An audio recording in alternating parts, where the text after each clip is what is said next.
Welcome to Motivation Local, a podcast where we discuss how place impacts identity. All of this made possible with support from TELUS STORYHIVE. Lived experience not only shapes how people view a community, but also how they view themselves. The sum of these experiences and memories form a narrative about a community. It's at the intersection of this that we seek to explore how these experiences and memories shape individuals. How has their community motivated them? And perhaps how have they motivated their community?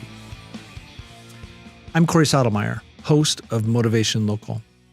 Our focus this season will be my hometown, Medicine Hat, Alberta. Through a collection of stories, our goal will be to generate an informative sketch about Medicine Hat through the eyes of a small sample of its members. Some of our guests will be born and raised here, some will be former residents that have ventured off to new places, and some will be people who have come to call Medicine Hat home.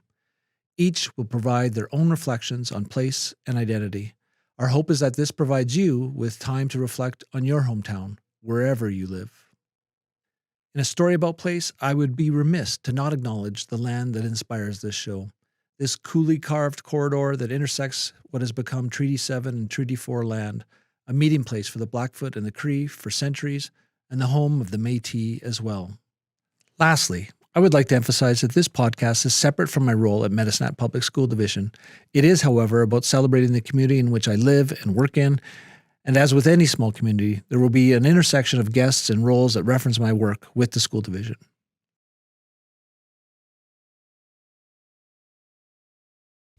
Our guest today is Luke Fandrich. Luke, known as Editing Luke to his many social media followers, is a born and raised Medicine Hat filmmaker and photographer. His TELUS original documentary, Your Cinema Needs You, has been shown at over 30 film festivals worldwide. His film has garnered 14 awards in that time. Luke has become sort of a digital biographer of Medicine Hat. Using his keen eye and a nose for a story, he is the perfect guest to explore thoughts on the intersection of community and identity. Enjoy today's show. Yeah. Well, I really appreciate you joining me today. When I was thinking about doing a thing about identity and Medicine Hat, you were somebody I had on my list right from the start, and thinking that here's a person who has kind of made a career out of checking out the identity of people in Medicine Hat, and so I'm super pumped to have you here. Well, thanks for having me. Yeah, appreciate it. So I was thinking back to when we chatted a couple weeks ago talking about this, and you said you made a conscious decision to want to stay in Medicine Hat and tell stories about Medicine Hat, and I was just thinking about what drove that thinking for you? Yeah, well, conscious decision. That's not really how it started. It was after film school. I ended up back in Medicine Hat because I was broke and was living in mom and dad's basement right out of school. But that was kind of a period to sort of like regroup a little bit. Yeah. And, I was still wanting to make movies like I had just done in university, and Medicine Hat was pretty stagnant. There wasn't really anything happening here. And so I kind of went out of my way looking for a way to make things that were in my own backyard, so to speak.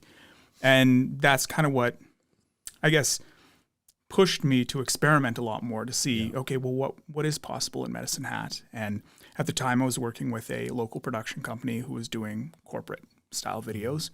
And it was a really good learning experience to kind of see how a business could operate here, and the structure of turning something in Medicine Hat into a business when it didn't seem possible here. Yeah. And I had played around with them for about a year, and in the background was sort of looking at different things to think, okay, well, maybe I could do something about Medelta potteries, or I could do something about the Monarch, or there was all these other little things that I was like, when you go to looking for information about a lot of these things, you're not finding anything.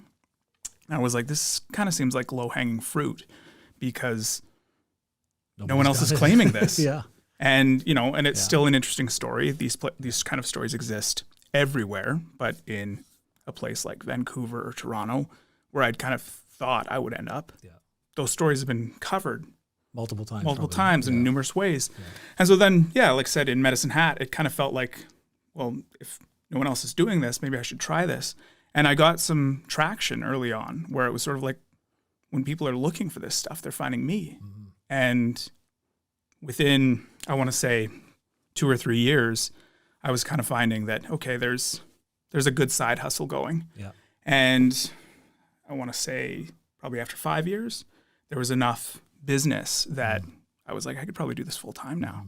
And like I said, was looking for a way, not just, should probably define that a little bit. It wasn't just looking for a way to make it viable, but I was looking for a way to tell stories. I didn't want it to just be the production corporate side that I'd been doing with this other company. I wanted it to actually be narrative and documentary and, you know, finding a way of making this feel like I haven't seen other people do this here. So that was kind of my push. And there was all these little opportunities to do this in very small ways at first that eventually grew into doing bigger projects. So born and raised Hatter. Yep. What's your first memory of this place? Oh, that's tough. I remember, to be honest, I remember not really being a fan of Medicine Hat as a kid. It felt like we were in the middle of nowhere. And we kind of were. There was, you know, you're seeing all your influences and they always felt like they were somewhere else. And that even goes for Alberta. It always felt like everything was outside of where I was. And I think I remember in like high school doing projects around like the ruins in the Clay District and having no understanding of what they even were or about the history of any of that stuff. It was mostly just, this is kind of a neat area that feels like, I've heard a lot of people talk about natural gas here and the pottery industry and things that were kind of like, I don't really have an interest in it, so to speak, but it was leaving an impression, I guess, because you were playing around in it. And it took going away and coming back to sort of look at it completely differently and say, actually, this is really interesting. And the more I sort of would dive into that history a little bit, I was like, there's more here than I realized. And that, my impression of Medicine Hat evolved quite a bit because the more you travel and the more you do other things, the more you start to view where you're from or just what's close to you as being unique in its own right. And so it started to develop more of an identity then. And I started to feel like, actually, there's an approach I can take to Medicine Hat that I've been taking or thinking about with all these other locations that I can apply that mentality to my hometown and look at it like a tourist would or someone who's never, you know, experienced this place before. And suddenly it was like, oh, this is novel. This is really interesting to me now. So, I don't know. My first memories of it were being the middle of the prairies and really isolated and sort of lacking in a lot of the, I don't know, like the bigger picture stuff. It didn't seem to be here. But again, I was kind of glazed about that to begin with. There's a children's book, young adult book called The Mixed Up Files of Mrs. Basil E. Finkweiler. Okay. And in that story, the young girl who's like 12 decides to run away, and she's going to run away. She lives outside of New York. She's going to run away to New York, and she's going to go live inside the Metropolitan Museum of Art. But she doesn't have enough money, so she has to bring her little brother with her on the train. And he's asking her, why are you running away? And she goes, well, I need to go away and come back different. Or I have to think different. And he corrects her grammar, saying, well, you mean think differently. She said, no, I need to think different because I need to go away and see some part of the world and do something so that I can actually come back to my home to get that appreciation to think about it differently. And that line is stuck with me because I've felt that in career moves. I've felt that in all sorts of ways where you need to kind of go away and come back different. Well, and you don't even have a frame of reference is the problem. Is when you're younger, you're influenced by the movies you watch or the music you listen to or the books you read. And unless you're in a major center, it always feels like none of that is here. Because I remember, speaking of like being a kid, I remember sort of having this epiphany when someone talked about like the Wild West, and then realized like, oh, we're in the Wild West. This was Wild West because, you know, we have Stampede and we have all the stuff that is kind of ingrained in our culture as Albertans, that this is what it's supposed to look like here. And having that realization, it was sort of like, oh, there is a history here that you kind of gloss over just because it feels so familiar, and that there was never a big introduction to it. It was just always there. And I think that's what you struggle with growing up in a place that you don't see, is that you feel like, I want it to be visible. I want someone bouncing these ideas back to me all the time to tell me this is why this is an interesting place to be. And so then when you're not seeing it, you're kind of feeling like, okay, I need to be somewhere else. And like I said, when you go away and then come back, suddenly you feel like, oh, this is new to me. And I can look at it with this fresh lens that makes me appreciate why it's different than other places. No pun intended on the lens. Yeah. So was film school always in the cards from you? Like when was that? Yeah, since I was a kid, I had been playing with the video camera and making movies with friends and doing stop motion and a lot of experimenting with the idea of making movies of some kind. I really had no direct formula of what that was going to look like career-wise. It was more so, I would love to just keep playing, and if there's an opportunity to do something, I would pursue that. Did I expect that this is where it would be? Absolutely not, because that wasn't even a reality 20 years ago. It took YouTube and the internet and all these things to suddenly open up all these opportunities where I could be anywhere and I could be working from anywhere and suddenly sharing these stories with a wide audience. And it didn't necessarily matter where I was, particularly because so much of what I've established in my business or my career is also personality driven in a lot of ways, where I'm the storyteller or I'm playing a role in introducing people to something. So like I said, it's to my benefit a lot of times to be in a place that people haven't necessarily heard of, or that feels like it's unusual or different. And particularly with the travel photography. Because you're not limited, like, no matter how we've set up the start of this conversation, you don't just do work in Medicine Hat, right? No, and actually none of my budgets are local anymore. It's like since, I want to say maybe 2018 or so, I think I've been pretty much 95% outside of Medicine Hat for the business. But being in Medicine Hat plays to my advantage a lot of times, because when I'm doing travel photography in, around the United States or in Europe or something like that, Medicine Hat is a place that a lot of people have never heard of. And that's immediately followed by, where is that? And why? Why are you there? And I think that kind of makes the point about having that novelty play into your career path, is that you want people curious about what you're doing all the time. And that's always the challenge in creating anything, is that you want people to care about what you're creating. And so having all these quirks, so to speak, that make it like, oh, you're not just like the last guy I talked to. Right. That suddenly it starts a conversation, makes people curious about what you're doing. And, that's half the battle sometimes. Yeah, because is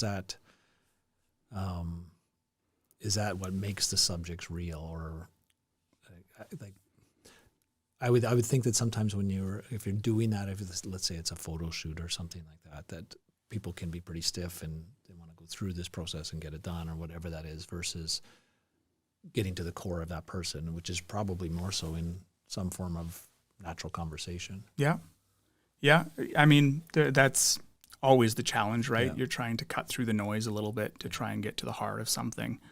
There is no trick to doing that, but I think having icebreakers like that if you're passionate about what you're doing, if you're excited about an idea, if you're seeing something that maybe other people aren't seeing, that immediately helps to get the ball rolling. Because I think one of the interesting things I've always found is no matter where I go, you'll come across people who are always like, why did you come here? What is it about this? Because unless you're in like a major tourist zone, it's unusual a lot of times for people to see a travel photographer taking pictures of their main street, or, you know, doing things where there isn't necessarily a huge market for it.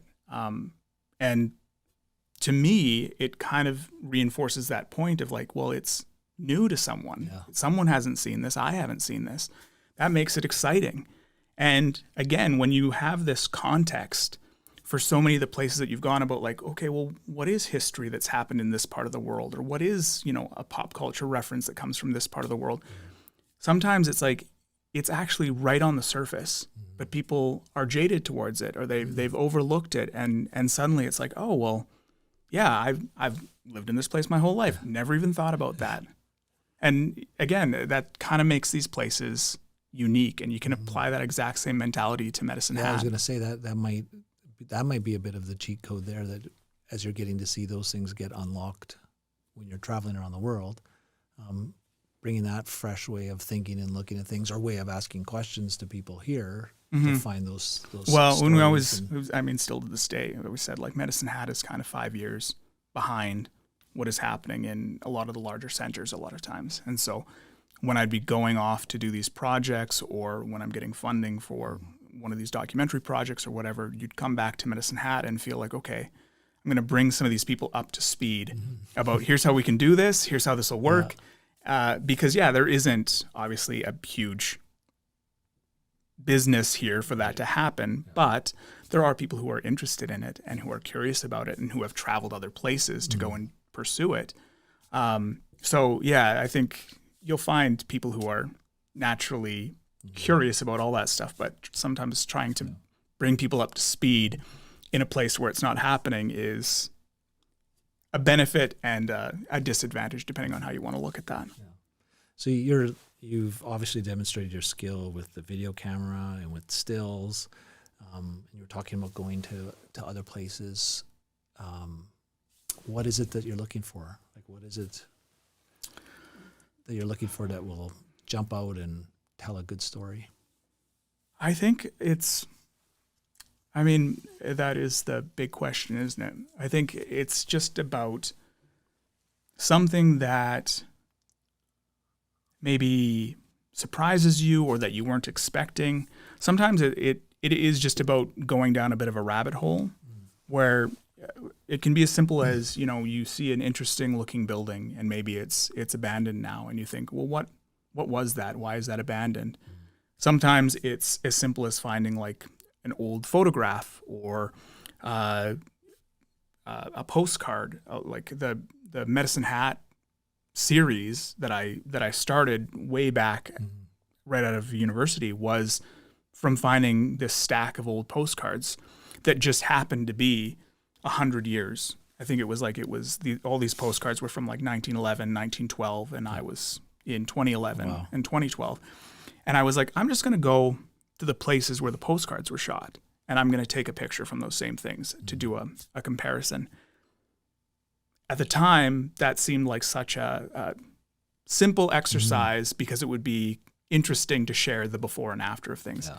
But I had no idea that it would lead me down so many rabbit holes to find out who took this picture and what happened to this building that was in this picture, or something's in the background and you can't figure out where that is exactly. It was a reason to talk to a lot of people. And suddenly, when you feel like you've got a little bit of a project or you've got a question that is leading people come out of the woodwork to help you, and they want to go on this journey with you too, because they're like, oh, well, I know someone who worked at this location, or my dad owned this building, or so-and-so lived next door.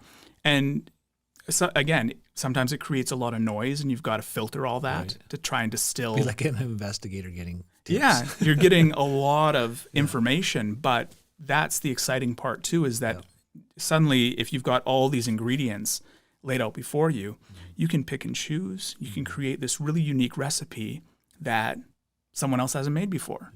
And it starts as simple as that sometimes, where it's just being curious about something and thinking, well, what else has been done about this? what can I find when I search something online about this? And a lot of times if it comes up blank, you pose the question, you put that online, see if anyone takes the bait to get the ball rolling. Doesn't always work, but when it does, it can be really exciting. Do you have a favorite that came out of that, like say out of that postcard series or? Well, I can tie this really easily into the documentary I did about the Monarch Theatre, because I was really curious about the Monarch Theatre in Medicine Hat and this claim that it was supposedly this oldest surviving theatre, and I think at the time they were saying in Western Canada. And I was curious, well, what's the source, or what's the source of that claim, I guess, to sort of get some information, because I would go looking and there was really nothing. And it was kind of this big dead spot online where you were really curious about this. And that became this, I guess, this lightning rod to sort of say, okay, who's connected to this place? Does anybody have any photos in their album? Did anyone work here as a teenager and you took pictures with your friends here?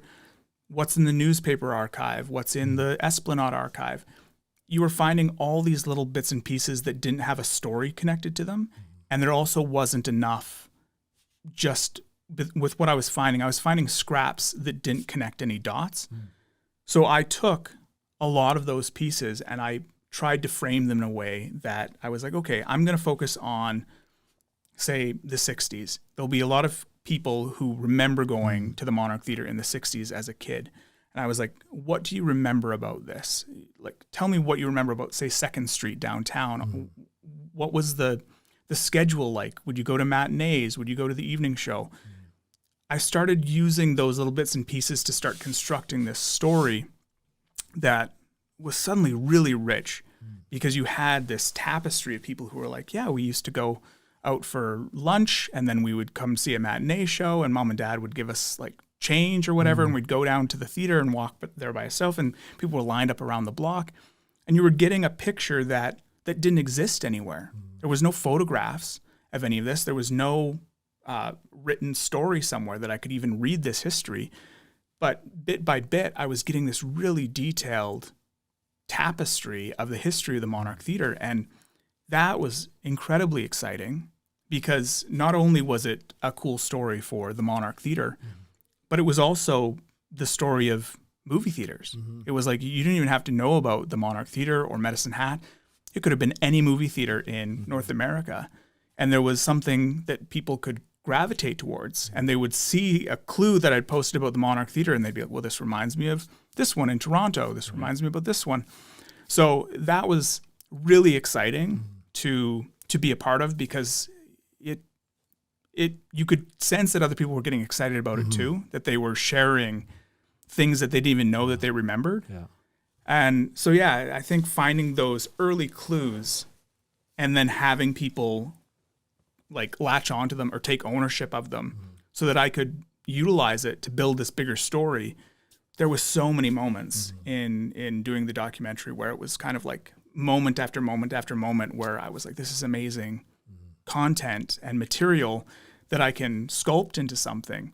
That has to be. And did you see it as a documentary right from the start? The goal, like from the very get-go, was it was always kind of this passion project that I had on the back burner, and I was like, I don't even know if I'm ever going to get money to do it, but I'm going to have this rough idea, because there's a saying too that, guys who are into film love movies about film.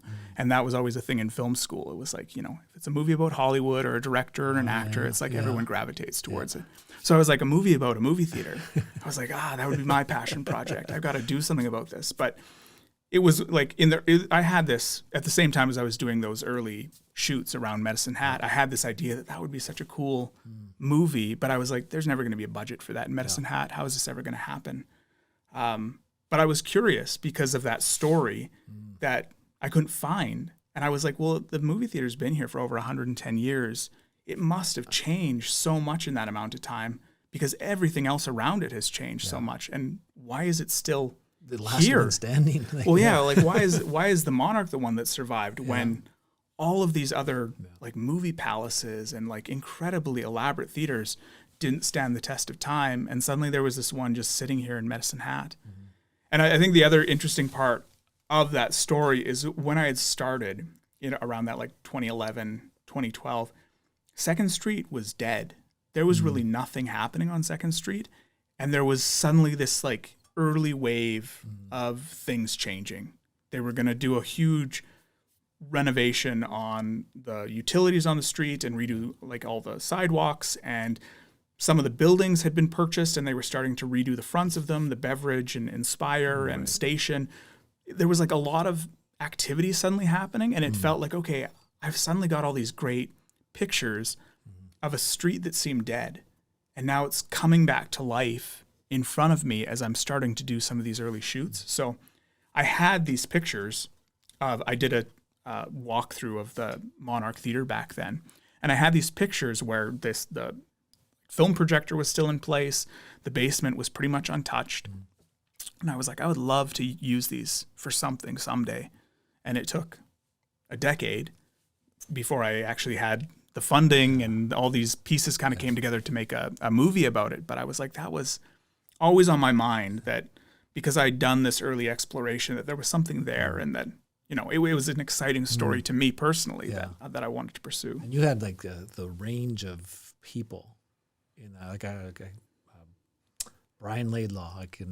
I grew up with his son Jeff, and so I've known him from forever. And I was just like going, I know that person, and that's the exciting thing about doing a story like that in Medicine Hat too. When you're going to cover that much time, is that you're hitting multiple generations, and like I said, the people who was like next door neighbors to someone who worked with someone, or people who worked at the Monarch directly. It was like generations of kids have all grown up at the Monarch Theatre, and so that was such an interesting pool of people to draw from. Who it was like, I remember what this place looked like in the 50s, and I remember what it looked like in the 70s. I remember what it looked like in the 90s, and there was all these people that had all these really interesting perspectives on the exact same place. Yeah. So it was really cool to grab a lot of that, and then, like I said, find the thread that connected all that, which was a huge task, but really exciting to do that, because it felt big. Yeah. And for Medicine Hat, a lot of times, like I said, you kind of feel like that never happens here. You never get this retrospective that is essentially going back to when the city started up until modern day. Yeah. And so I was like, well, people can watch this and gravitate to numerous different parts of the story, or find something that was like, this was the part that interested me the most, or I like this part the most. That's incredibly exciting, because you think that, everyone's going to respond to this in sort of the same way, but that wasn't the case at all. You were sort of like, I've tapped into something where I can tell people are getting excited because of their own experience. They've got something that they're bringing to this that elevates the whole thing. Yeah, they almost feel like they're an extra. For sure. In the movie. They're not in it. But like I said, when you have people who grew up in that space, they come back in there and then watch that movie, and they were like, well, this is my perspective on it, because this is I'm remembering it in a very select point in time. And I was like, I was doing that too. And sort of not even realizing my bias sometimes, because you're just sort of like, well, it kind of changed that much. But it's about the movies that you saw there, and it's about the friends that you went with, and all these other like variables that influence the story. But because it was so broad in its scope, it was like there was so many little bits and pieces in there. So that thread that you talked about, because that was actually the question I was thinking about. Like, well, did that thread give you any insight into the identity of Medicine Hat? Was there something common through that thread other than the theater itself? I don't know. It's funny, because in a weird way, it made Medicine Hat feel like it wasn't so different from all these other places. I was like, there was this, I think that a lot of times I approach it where it was like Medicine Hat felt lesser than, or, you know, it felt too small. Behind the times. Yeah. And when I was doing that project, I was like, the exciting part about it to me was that it makes Medicine Hat feel on par with like New York City and, you know, all these other random places that I was looking up the history of theaters, because all of the movie theaters came along at kind of the same time. Film is a relatively new medium. It was all developing at the same time. So the fact that Medicine Hat got its theater at the same time as New York City did, and that, you know, when LA was building all these movie palaces and stuff, I was like, that makes Medicine Hat feel bigger in the story to me. And I think that was the goal in some ways, was to make people look at Medicine Hat as not being just the middle of nowhere, but that actually people travel all over the place all the time. And you could be from Medicine Hat and you could still go somewhere else and you'd come back, but you don't hear about it because it's small and there wasn't a lot of people. And so I think making Medicine Hat feel richer and connected to all these other places was sort of reinventing what Medicine Hat meant to me, that it wasn't just about being on the outskirts. It was actually, you know, people saw the premiere of Star Wars in Medicine Hat at the same time as they saw it everywhere else. For sure, yeah. You know, there was so many moments like that where I was kind of like, it's not nowhere. And the Monarch proves it. The Monarch proves it's not nowhere. So that was kind of the reinventing, I think, the stigma I had about small hometown. Were you when it started the show here? Like, talk a little bit about the film festivals too. But when it started to show here, were you surprised by the community's response? Oh, for sure. I like the idea of even doing the premiere was more of a ceremonial end. I was kind of like, well, it just makes sense. It's been building up to having something happen at the Monarch because it'd been stagnant for those 2 or 3 years where we're kind of waiting to see if anything was going to happen. And as I was waiting to do that, I was like, well, that's got to be the end of this story, is that someone's going to step in and do something with it. And naturally, here's the story of the Monarch. It's got to play there. Yeah. But I was thinking like, yeah, we'll do 1 or 2 nights of this premiere. And the community got so excited about it and told everyone they knew about it that it kind of took on a life of its own a little bit, where I was like, I can probably sell out a couple nights because of, you know, my following, and I can tell people about it and people want to come and see it. But we ended up doing like 16 shows. Yeah. And so it was like, and people still want more. Oh, and people still talk about it. Like, we haven't had the wide release yet. Even people were like, well, there was all these people who don't live in Medicine Hat who were like, I want to watch the movie about the Monarch. So yeah, the response was incredible, and it was people who had no idea about my work or anything like that. It was just like, oh, there's a movie about the Monarch Theatre. We should go see that. And people were talking about it and saying we should come out and see it. And yeah, to have the community rally around it and, again, share so many stories after it was already done, it was kind of like, this is incredible, because I had no idea that people were so passionate about it, or that they did find something, like I said, find something in the story that really resonated with their own personal experience, that they took claim of it too then. Yeah. So that was...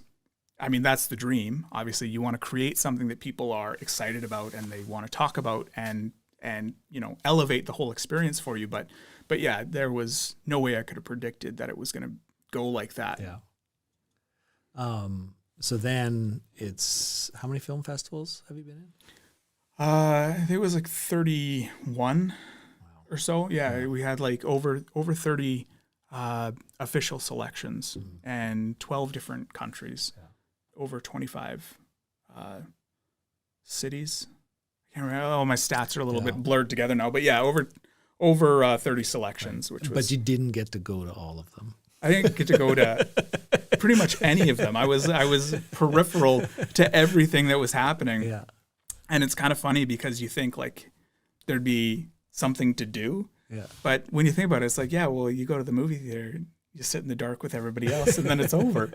You kind of like, you hear everything after the fact. And the nice thing about, I guess, having myself kind of be the storyteller or be a part of it was that people did feel like, okay, I should reach out to this guy after the fact. And then, again, it's the power of the internet of it didn't really matter where it was. Suddenly it was like, oh, it's easy to connect with this guy. It's in the program. I can reach out to him. And you had everyone sharing stories after the fact that sort of reiterated everything that I've been saying, that it was like it didn't matter where you were from. You could connect with the story of a place like Medicine Hat and put your own hometown in there, or put the theater that you grew up with in the place of the Monarch. Yeah. And it felt just as compelling. Right.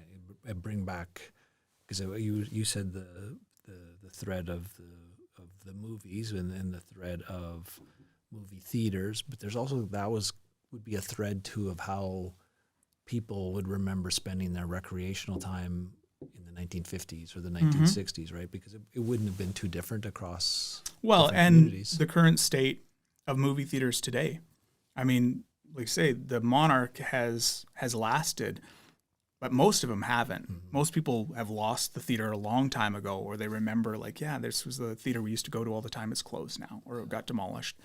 And I think that element of the story is kind of what made it a different experience too, because it wasn't a eulogy for the movie theater. It was like, actually, they can be saved, and people will rally around them, and people are, I think, hungry for that experience too, because we become a little bit disconnected from everything. And you think about, how much you watch things on streaming and you don't even remember it the next day because it's too easy. It's sort of just, it'll automatically play the next thing. You don't even have to choose it anymore. But when you would go to the movie theater with people, you were making a conscious decision to go out and make an evening of it and hang out with people and create an experience, and also sit there and watch the movie as opposed to being on your phone or having a conversation. It was like you're actually consuming something. And so that experience is being lost a little bit. And I think people, when they have it again, feel this sense of like, this is amazing. And again, to put it back to like the premieres, I think that's why the premieres were so fun, was because you had these sold out crowds who were reacting to everything at the same time and were laughing at the same time, or who were getting teary eyed, or, it was communal, and people resonated around that and suddenly left the theater feeling like, I want to save the Monarch now. I don't want to see this go. I feel like I've had this incredible experience here, and I get what it's trying to do. And again, have this appreciation for my community, my hometown. I think everyone who came to one of the shows left feeling like, well, this made me look at Medicine Hat differently because I haven't done this in Medicine Hat before. I mean, what else can you compare that to when you've got a story that's about the movie theater that you were sitting in and watching that movie? Like, that's a unique thing to do. You gave me just a flash of a memory of, it wasn't going to a matinee, but it would be going to a movie in the summer, 7:00 show. And because the sun is in the sky so late, finishing the movie and coming outside and it's still light out. And that feeling of coming out and thinking, like, you're pumped because of whatever you just watched and you want to talk about it, but you could still go and do stuff. And I just, that as you were talking there, that was just kind of flooding over me. Lots of good memories. A lot of, like, it's funny because so many of those memories are kind of mundane things, but it was like, that was sort of the fun part of collecting so many of those stories, because it was a lot of that. It was like, I remember waiting in line when it was like a Friday night and you were meeting your friends and you'd go stand in that long line because you were waiting to get into the lobby, and just being like, I'm so excited to see this movie. I've been seeing the previews all week about this on TV. And then, it created this experience, but it's kind of ordinary. And I think that is kind of beautiful in a way, because you don't necessarily highlight those moments very much.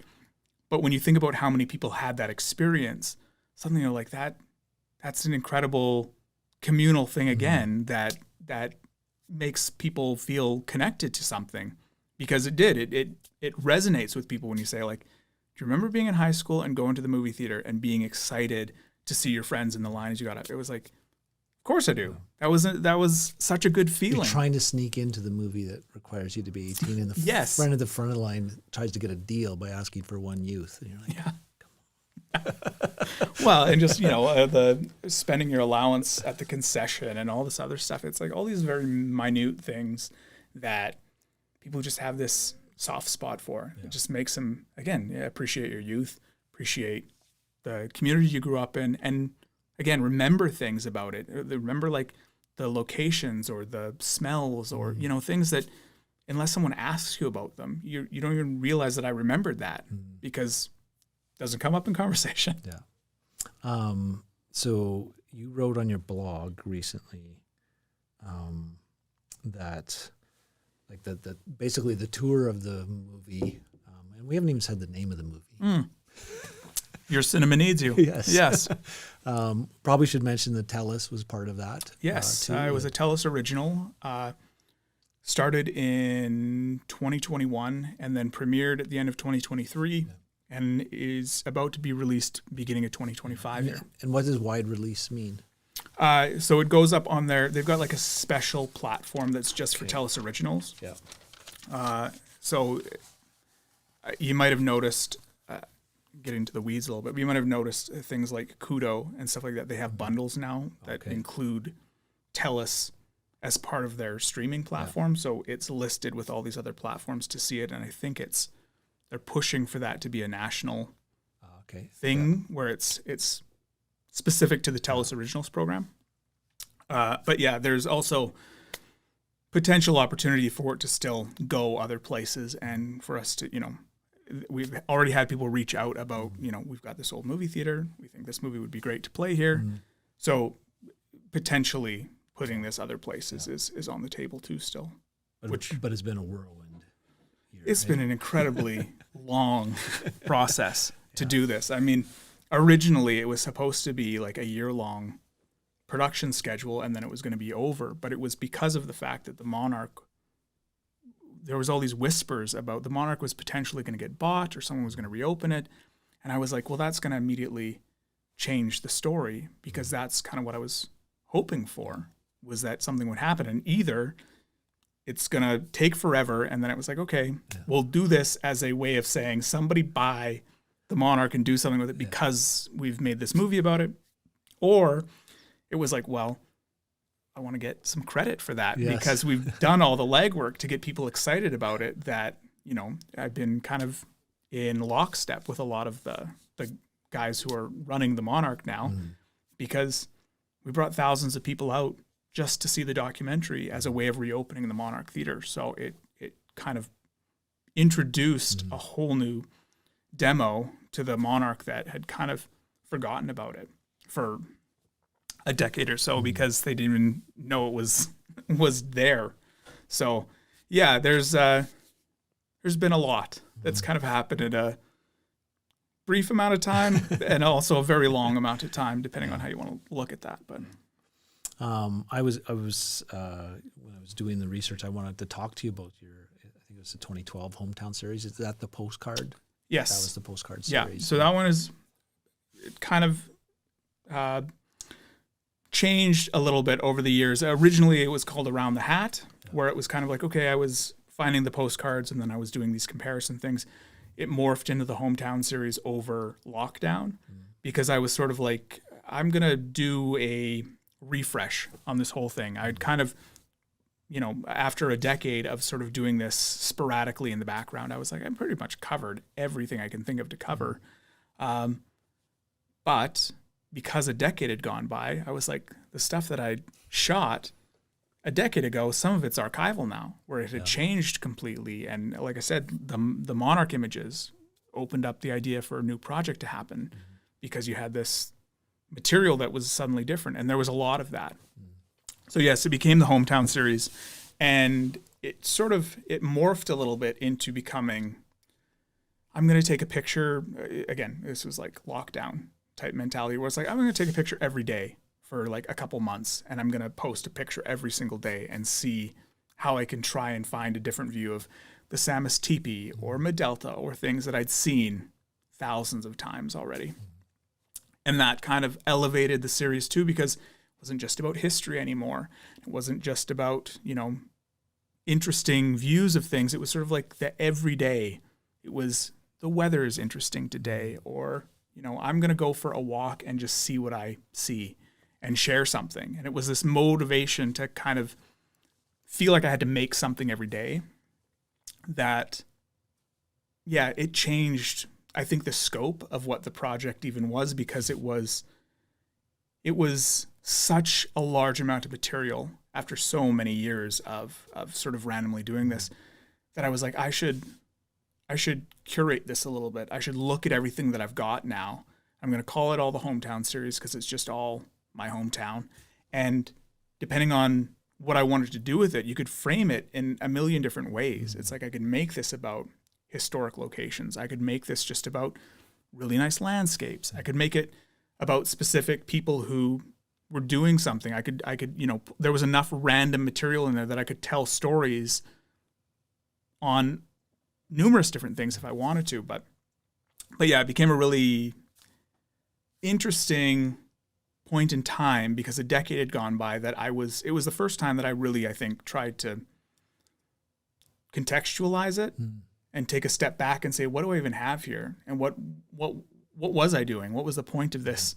Because it was kind of like I was doing it because I thought this would be interesting content early on. It was an easy thing to share online. And, when you're in the middle of a big project, sometimes there's not really a lot of visuals to share when you're editing for months on end. But this was an easy way to have something to share all the time. So when I contextualized it and kind of looked back, I was like, there's a lot of different things I could do here. But it was also, I think it made me want to share it in a new way where I was like, I want to start calling this the hometown series and have it, like I said, referenced in a way where I feel like it's maybe a little bit grander or bigger than what I'd been giving it credit for, because I don't know that there's a lot of people who have the library of material that I have accidentally in a way where the plan was not to make it this big or just to keep doing it forever. It just was always easy. It was what was there. Mm-hmm. And like I said, lockdown. Yeah. It's kind of stuck here.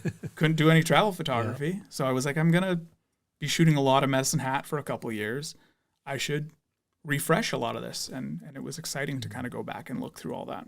And so when you said you wanted to sit down and see, like, what do I have here? Like, what did you find? Evolution, I think, was the coolest thing. Is I noticed I'd covered like 2nd Street transform. I'd covered it when it was abandoned and suddenly it was changed. Monarch was another prime example. It's like the projector had switched out and the facade has changed and the marquee is gone and all these things that were like small, where it's like you wouldn't necessarily know, I'm going to go cover this today and it's going to be because I want to get this shot of this sign. But you'd go back and look and it was like, oh, these signs are gone that used to be here. Or, the trees in this park have been cut down because they moved something around or they built something. It was a lot of little things like that. But that was the part that I think was really interesting, was to see the work become archival, where you were doing it in the moment because it just felt like, oh, this is ordinary. This is kind of how Medicine Hat always looks. And then you go back through it and you're like, actually, this has changed way more than I thought it did. And that I've got the material that I don't think anyone else has. Because to bring it back to the documentary, that was the whole problem in even trying to do the documentary, was you would think there was going to be all these pictures and footage and all this stuff. And then I was like, I'm going to have to create most of this because it doesn't exist. People didn't take a ton of pictures of the Monarch Theatre. People didn't take a ton of pictures of 2nd Street even. And you'd think, well, how could that be? It's the main street. Yeah. But there's just, you'd go and look at the, and there's maybe more pictures in people's family albums and stuff like that. That's kind of what I had to draw on too. But you go to the archive and I think I had maybe 20 images from a century. Wow. And you're like, I can't make and that's like that, like the city hall was right there. Well, and it's just, it's not it's not prominent enough is part of the problem. Right. It wasn't, makes sense, it was kind of blurred into the street. Yeah. So you didn't always notice it depending on how you were taking a picture of things. Yeah. But I was like, a century and only 20 images, that's insane to me. Where I was like, I probably got more archival images of the Monarch Theatre than anybody else. And I've only been doing this for 10 years. So that was kind of eye-opening. But again, that evolution in general of taking pictures of Medicine Hat was really fun to kind of go back and look at, because it made me regret even not doing more of it, because suddenly I was like, oh, if like now that I can see it, it's like you don't even know that you're doing it over that amount of time because it's such a slow progression. But I was like, I went back and it was like, I've got a picture of like the Sears sign at the Medicine Hat Mall, and I got a picture of like, you know, the Target, and all these little like random things that were just nothing. I mean, they're not the kind of picture where I was like, oh, I'm going to do prints of this, but there was just everyday ordinary stuff where something in my mind was like, oh, I'll just take a picture of that because that might be interesting. Now it's nostalgia. And now all that stuff is gone.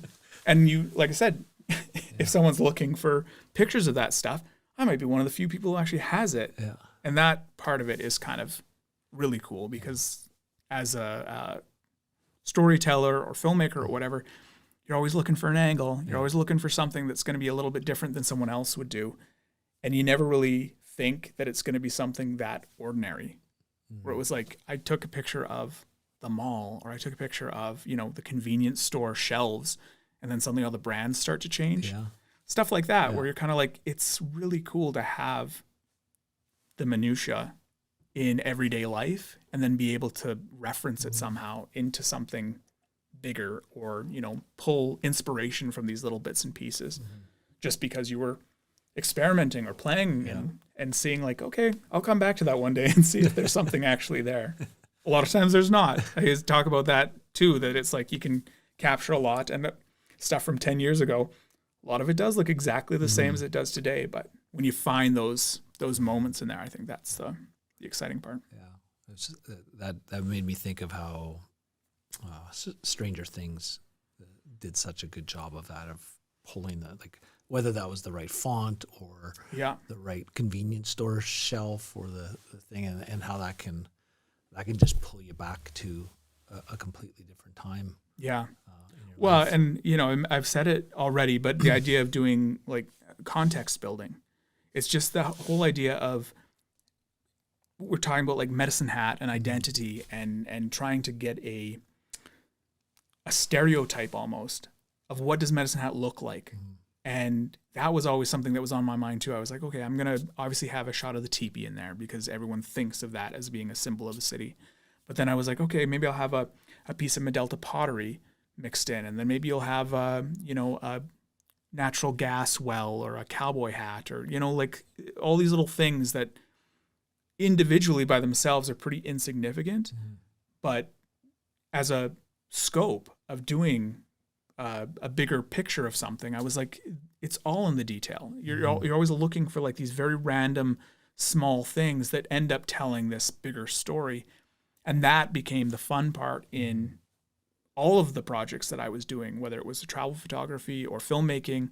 It was always about detail work. It's like, I'm going to try and do something where I'm focusing on something that maybe people aren't always looking at, or coming at this from a different angle so that I can introduce it in a way that doesn't feel so familiar. Because this is the other part I think I mentioned too, is that people are so jaded about the place that they are if they're not constantly getting it reflected back to them in a way that makes them refresh. Because the number of people who, like, I think downtown in general is kind of a prime example. People have the memory of downtown from whatever they did downtown last. And if people haven't been downtown in 15 years, they're remembering it from 15 years ago and then never refreshing that image of it. And I think that is kind of one of the reasons why doing like the Hometown series or the documentary became so exciting for people to watch or participate in, is because it made them refresh. It forced them to look at something that they've seen thousands of times and say, actually, I've never actually really stopped and looked at that. You know, it's something, the Monarch, prime example too. It's like a number of people who didn't even realize that the marquee has been gone for a decade. Right.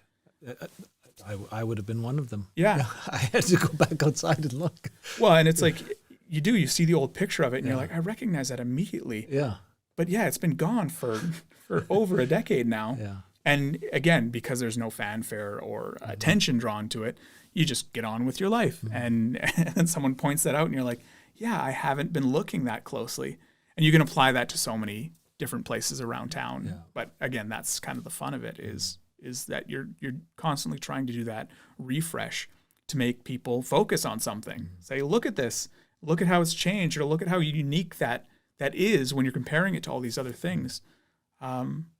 Yeah, it's a creative exercise. So you alluded to this earlier, especially in the travel photography piece. Mm-hmm. You're going to all sorts of communities, big and small. Follow your Editing Luke account, you can see your travels. Yep. How long, or just walk us through a little bit of that process of how are you getting an impression or getting a feel for the personality of that community, or what are the details that you're looking for? Well, so I always try and think of it like I'm exploring. Hi. It's always approached with the sense of like, okay, if I'm exploring this and I'm trying to describe this to someone, how would I describe it? Everyone is always going to get the establishing shot. Everyone's going to get like the shot of the Eiffel Tower in Paris. But I was like, how many people are going to get the shot of what the ground looks like at the Eiffel Tower? And how many people are going to get the shot of like the souvenir stands that are right there? How many people are going to get the shot of like, the light as it changes from day to night in this location? It was things like that where I was like, if I was describing this to someone and I wanted to paint a picture of it, I can't just describe the Eiffel Tower. I have to describe all the things that are happening around it so that you get a sense of a scene. And this is where the filmmaking side always played into it, is because you always have to get coverage when you're doing your shot list. So it's like, yes, you start with an establishing shot, but I need my close-ups, I need my mediums, I need my subjects in there. And so essentially the travel photography was just me working backwards from what I was doing with filmmaking, because you're removing motion and sound. It's easier to shoot the stills, but you want the coverage. And so that's always been my approach, is that I want to have the ability to tell a story with how I piece these together. And, unfortunately, there's not a lot of magazines anymore, but you still do photo spreads for your online stuff. I still have photo sets on the blog and stuff like that, where you can scroll through them and feel like I'm getting a sense of this location, because it's not just that one establishing shot all the time. It's, it's a shot of my feet standing somewhere. It's a shot of something I'm holding in my hand. It's a shot of the detail of the wall or the posters that are on this location. And then you go through that and you feel like there's a narrative element to this, because I could tell a story in a bunch of different ways just from all of these random little bits in there. And so, yeah, it's exploring. And again, I think leading with a lot of the way that you're shooting things, it's like, I want someone to feel like they're on this experience with me. So I don't put myself, like, I'm not a model in the shoots. It'll be like my feet. It'll be my hands, because someone else can picture themselves in my place. Yeah. And that's kind of how I'm building it a lot of times, is that I want someone to feel like they're moving into the next room with me, and then they're going up the stairs, and then they're looking at the view from up there, and then they went down to the basement, or then they're out on the street. And that's kind of always been my approach, is that I want it to feel like they're seeing it for themselves, so that it's not just about me, even though it is still kind of about me. Yeah. But and is there a place that's, say, off the beaten path that you found that you went, oh, this is super cool? I mean, there's been hundreds. The amount of times that I've done travel shoots where I'm road tripping are some of my favorites, because you will hit so many random roadside attractions or small towns, places that, again, never get the coverage, but they feel cinematic in a way, because it is untapped. It's this low-hanging fruit idea is kind of what I always keep coming back to is that, I wonder how many people have actually stopped here and took a picture of this place. And I remember that was kind of the first, some of the first travel shooting I did was just in Alberta. I was like, I'm actually going to start pursuing this, but I'm going to do a full refresh. I'm going to go up to Calgary and Edmonton. I'm going to do all the national parks. I'm going to do the Badlands and Drumheller. I'm going to cover all these random little small towns again, just so that I got a sense of like, what is Alberta to me? And when I did that, I was like, this whole formula that I've kind of been forcing myself to do, I can do that everywhere. Right. That'll apply to everywhere. And then how many places are there out there that never get coverage, that never get the shots? I was like, that's the market. And I that's why I kind of chased that a little bit too, because that was Medicine Hat. Right. That's some of the first travel stuff I sold was to Tourism Medicine Hat and to the city and the Esplanade and stuff like that, where it was sort of like, yeah, unless Travel Alberta was sending someone to Medicine Hat, a lot of times there wasn't that kind of coverage. Right. It was always sort of just, again, these big establishing shots. Yeah. There's Medicine Hat for you. But it was like, well, now it's only escalated because social media has made it way more urgent to constantly have like, well, what's happening at the coffee shops and what's happening, with the concerts, and having visuals is such a big part of how we consume everything now that it's not so foreign. But again, having the overarching approach where you're like, okay, I'm not just going to get the highlights again, but I'm going to try and tell a story with what I'm doing. I think that's probably what differentiates my approach to a lot of the pursuit of what I'm doing, is that most people will not go through that, go through the hassle of covering that much, because they're like, well, what am I ever going to do with this? But that's, I think, what's always been compelling to me, and even doing it was finding those places that were always like, well, no one else is getting this. Do you have people? Do you have people now, whether that's in Medicine Hat or elsewhere, say, we've got this place that nobody else is getting? Will you come and draw attention to this? Not. It's actually always more reverse. Yeah. It's actually you'll do something, to do the digging, and then someone goes and searches, and they find me. That's generally the way it happens, is because you don't even know who to reach half the time. But when people are searching for something, then it's suddenly like, oh, well, if you've made an effort to make it searchable, then people will immediately gravitate towards it. Because, I mean, people forget too, it's like, again, this 10-year experience feels long and short at the same time. But 10 years ago, it was like there was hardly anything. You'd look, like, even now, you look up locations in Medicine Hat, they don't even have a website, they don't list their hours. There's all these things where it's sort of like it's a void. And so when I started doing that, it was like it immediately populated Google Images. You look up Medicine Hat, I was like 70% of the images that were coming up, just because there were so many. And because I was making them public. That was the other thing. It was like, you're not just shooting them and then hiding them away. Right. You're shooting them and then you're tagging everything that you're shooting and putting it in these photo sets. So it was like, you look up Medelta potteries, you're finding Editing Luke at the same time as you're actually finding Medelta potteries. So that was the whole approach with everywhere that I was going, that you'd go to the middle of nowhere. And I was like, if someone searches this, they're going to find me probably before they find like the city hall or the town hall's information. Or if they do, it'll be like right up there. A picture that you made of it. Or so of it. That was kind of the exciting part of it too, is because that was something I was just passionate about, regardless of doing the work.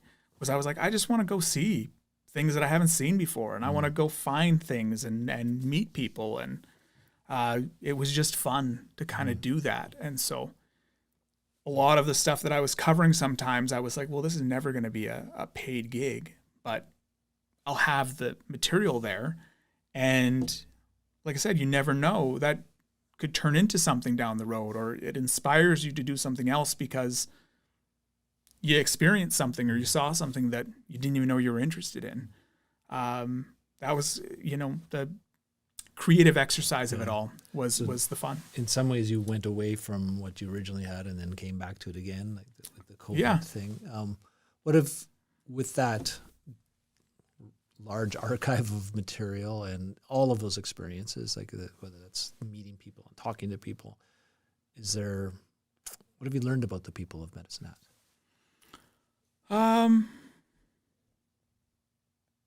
I think I've learned that people are complicated and that they've got compelling stories, but don't necessarily have an outlet to share them.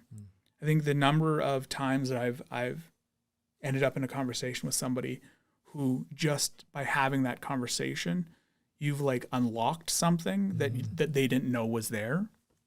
Because things will go off on a tangent and you'll suddenly realize that this person was, you know, a neighbor to one of your family members or whatever. It was like stuff like that has always been really interesting to me because, like I said, people don't write it down. People don't record it. And so you'd be talking to someone and then you realize, like, if I don't do something with this or if I don't, you know, log this away somewhere, it's just going to disappear with time. And again, the Monarch documentary was a prime example of you must have had thousands of people over the century go in and out of the doors of that place. No one wrote anything down. No one took the pictures. And if they did, they got thrown out or, you know, the album was lost or, you know, no one developed them, whatever. But yeah, they get lost to time. And when you're in a place like Medicine Hat where if you're not actively trying to make something happen, well, life just goes on. And suddenly there's these blank spots. Well, you're looking back and can't find any pictures from 1957 or whatever because no one has put something there to find. So yeah, talking to people and having them, I guess, make a record of their own experience or something that will interest someone who is unrelated to them. There's so much potential there.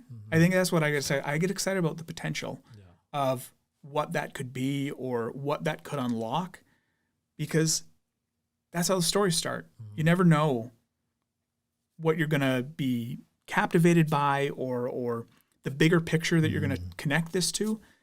But again, if you don't have the material, you can't do it. And there's so many people who you talk to and realize, like, that's an incredible experience that you've had, but you weren't thinking to like write that down or do something. I tie this into the documentary I made before the Monarch documentary was about Medelta. Specifically, it was about saving Medelta. So it was not what you'd go to see in the museum. It wasn't about the history of the clay district. It was about why did people look at the industrial ruins of this clay industry and think, let's make that into a museum. Let's make that into a place where people go and have a wedding. It's like, it seems so foreign to me why that would even happen. But so I was like, okay, I want to make something out of this. I want to tell this story. I want to make a documentary about this. All the people who were involved and who had volunteered to do it, because it was largely volunteer driven, is how they even started to get some momentum. They're all in their late 70s and 80s. And that project came out in 2019, and I think we've lost 4 people already since that documentary came out. But I was like, the story isn't written. The story wasn't there. It was like, you'd go to this place has a museum. You can go to the museum at Medelta Potteries and learn about the history of it. But if you wanted to look up why there's even a museum there or why this was saved, that story didn't exist. And you had to talk to all these people and say, tell me how this happened. Tell me why you did this. And having that actually recorded and having it in their voice is so powerful. And you think about how much you could do that all over the city, all over everywhere to tell these stories. And most of the time it doesn't happen. So that's kind of, again, like that's the driving force a lot of times, is feeling like you're going to get something that even if I don't use it, if it's there, someone else might take inspiration. The other thing it reminds me of is that was kind of the thing I was thinking of when I was doing the shots with those postcards. I was like, can you imagine the person who took that picture 100 years ago, thinking like someone's going to find this postcard one day and he's going to use that as the inspiration to start his thing. Yeah. That's kind of what I feel I'm doing. It's like I'm creating all this body of work from all over the place that you have no idea what's going to spark inspiration for someone. They're going to see something random that I stopped in a small town, or, you know, a random person that I talk to and say like, I want to make a story about this, or it's connected to something somehow. Like you never know what leads someone somewhere, but then that can turn into something so much bigger. That's the exciting part of doing this. And because that's how it happened for a lot of what I've done, that's, you know, it's really exciting to think like 100 years from now, someone could be looking at the stuff that I've done after I'm gone and turned it into something completely different, something completely new, find a new thread that connects it to a bigger story. And, you know, it gives them a basis to even work from. Yeah. I kept saying when I was doing the Monarch documentary, I was like, it'd be awesome if someone would have done this like 50 years ago. And then I was coming along and saying like, well, they've got all this great material from building this benchmark that I could look back on and then say, okay, I can build on all this now. But you have to do it all from scratch. And the problem is like, well, so many of those people are already long gone now. So there was like all these question marks. I was like, well, I don't know the real inspiration for why the original builders actually made it this way, or why they wanted it to look this way, or, you know, where they were getting their ideas from. You're guessing based on what little scraps of information are left behind. But can you imagine if they'd actually sat down and said like, I'm doing this because I was inspired by this theater that I saw in Europe, or I wanted to do this because the movies were exciting to me, or I saw my first movie here at this one spot, and it's like movies are brand new and they're going to be the future. Like, can you imagine how cool that would have been? Yeah. So, yeah, it doesn't hurt to have the I think the raw material sometimes, because it can turn into something completely different, or someone else can find something in it that I didn't find. You know, that's what I like about that is it's a really hopeful thinking too, right? Like it's about possibilities, about this is, I don't know what's going to happen in the future, but maybe this good thing. Well, and I mean, that's my experience, right? That's from being back in Medicine Hat too, was sort of like, I'm going to craft something here, because it started from a point of being stuck, of feeling like, okay, well, I'm going to be in mom and dad's basement for a while, but I still want to do this. I still want to pursue this. And even if it doesn't exist in Medicine Hat, I'm going to still make the time feel useful so that I can take it to wherever I go next.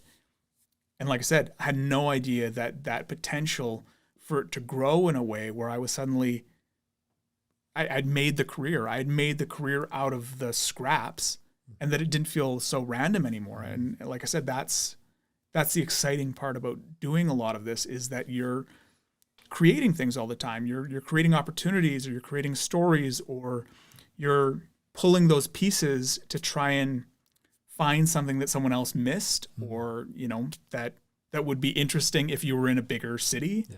It is. You do have to be, I think, optimistic and hopeful about it, because again, it's that refresh. You're trying to always refresh, right? And what's next for you? Oh, geez, I don't know.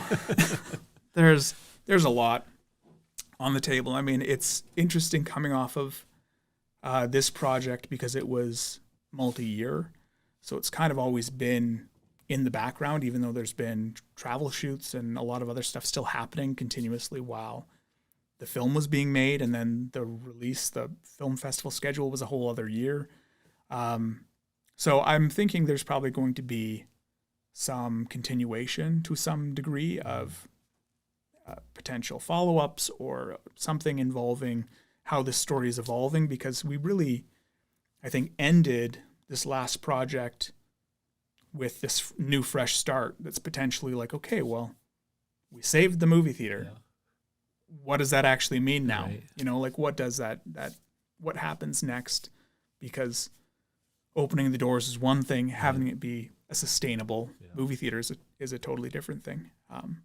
But I imagine, something connected to that will still be on the table. And then, of course, there's always new travel shoots, new places I want to go, and new things I want to see. And I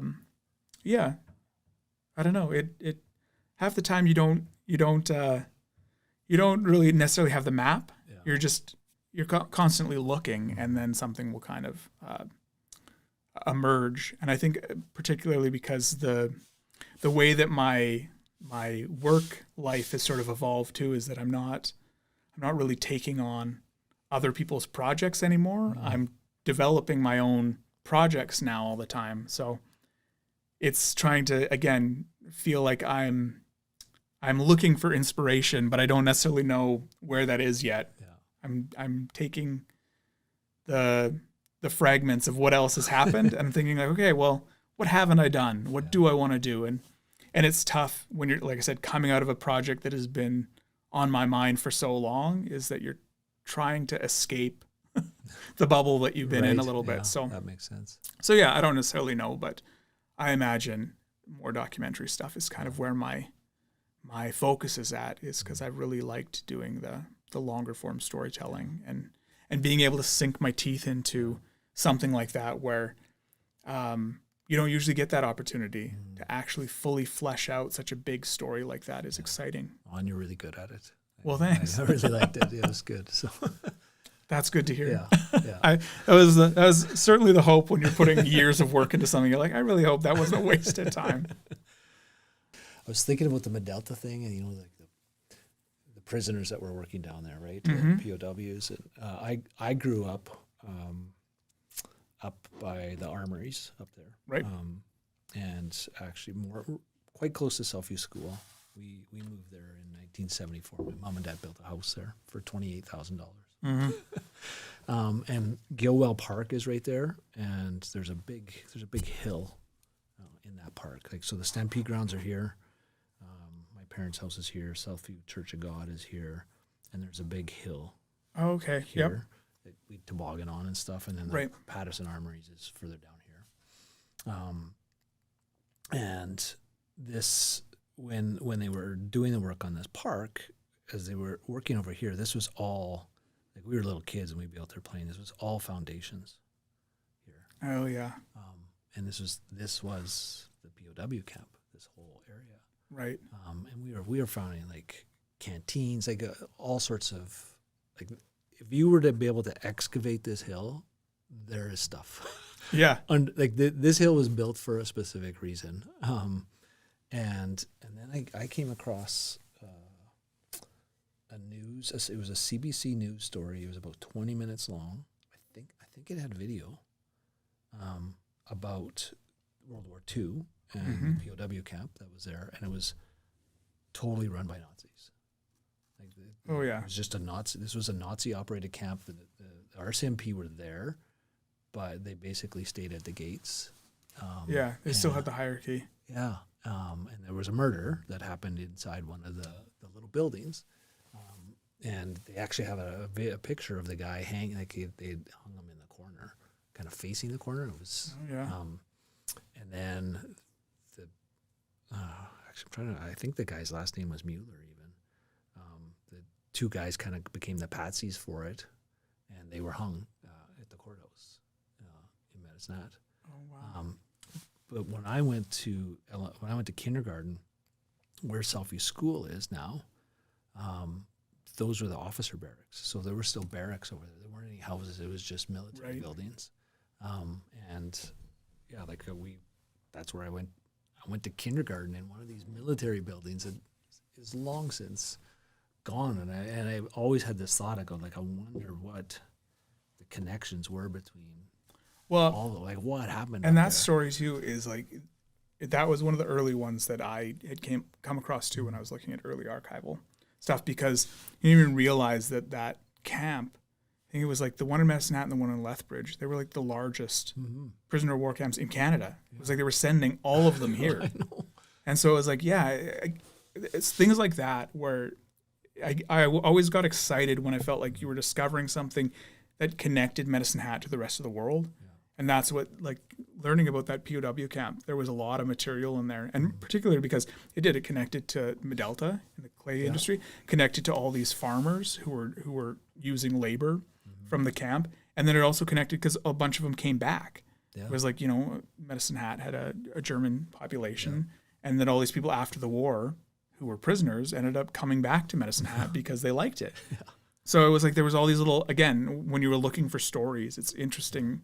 You could approach this from so many different angles because it was such a big operation. It was kind of fascinating. Motivation Local is produced by Table 4 Productions with the generous support of TELUS STORYHIVE. You can find our episodes on Optic TV, at our website, motivationlocal.com, on our YouTube channel, or wherever you get your podcasts. Our producer is Corey Sadlemyer. Our theme music was composed by Medicine Hat musical artist Snakes and the Riot. As always, thanks for watching or listening to our podcast. If you've enjoyed what you've heard here, don't hesitate to subscribe to our channel or to leave us some feedback.